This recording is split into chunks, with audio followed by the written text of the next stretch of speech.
John, let me come up with a word to describe, I think, what we've experienced in the last 10 days, maybe the last 2 weeks.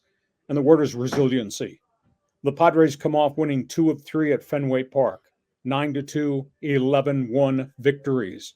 By the time they got done, Red Sox fans were booing the Bo Sox off the field at Fenway Park. We had the 9-run inning in one game. Machado had 2 bombs in the second one.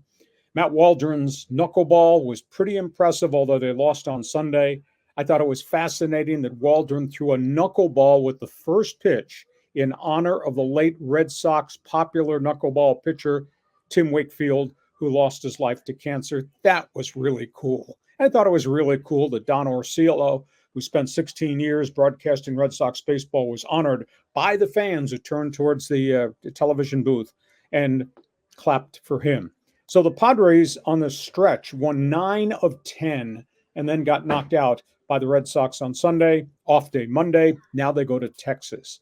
I think the most amazing thing to me as we talk about Padre baseball right now, Luis Arraez is having a spectacular all-star type season, top hitter in Major League Baseball.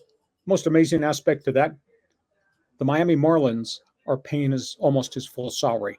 That is absolutely amazing. On top of that, Profar is having a career season. Got to be in the All-Star game. He's playing for $1.5 million plus incentives. And Waldron, the fifth starter in the rotation, has had a lot of really good starts, 8 and 9 quality starts in a row that kind of kept the Padres within sight of the first place Dodgers. Padres are showing, I just think, unbelievable resiliency. That's my Sesame Street word of the day, brought to you by resiliency. John, reaction? Well, I think you can make a case that Jackson Merrill maybe should be in the All-Star game too. I mean, there aren't very many players in center field that are hitting as well as him. But you got to love this. But, we're missing 4 stars. There's no Tatis, no Bogaerts, no Musgrove, no Darvish, and yet they're winning. I mean, how do you explain this, Lee? Well, right now they're hot. Now, is it they're going against substandard pitching? Yeah, that's probably part of the equation. But this is a piece of the schedule where I thought they could really put a run together.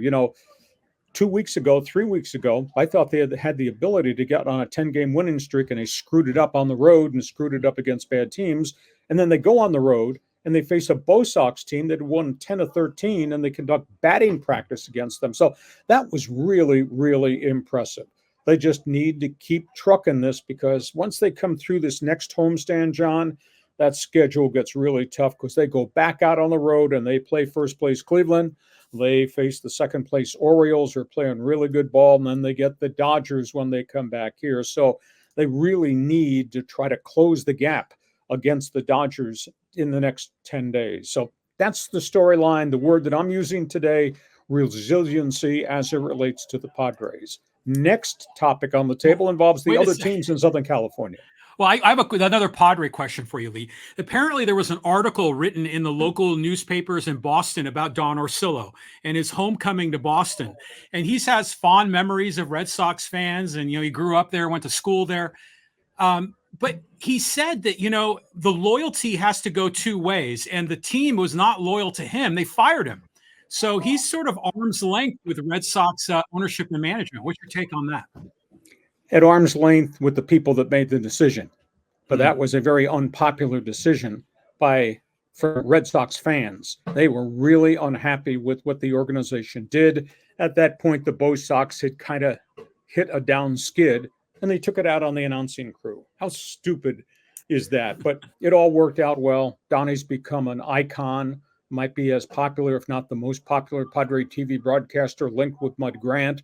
And you add into that, Boston fans haven't forgot what a valuable guy he was to them, even if management at that point in time, for some reason, decided to make a change as the team went sour. So, and the fact that the fans turned around and gave him a thumbs up, that was kind of cool.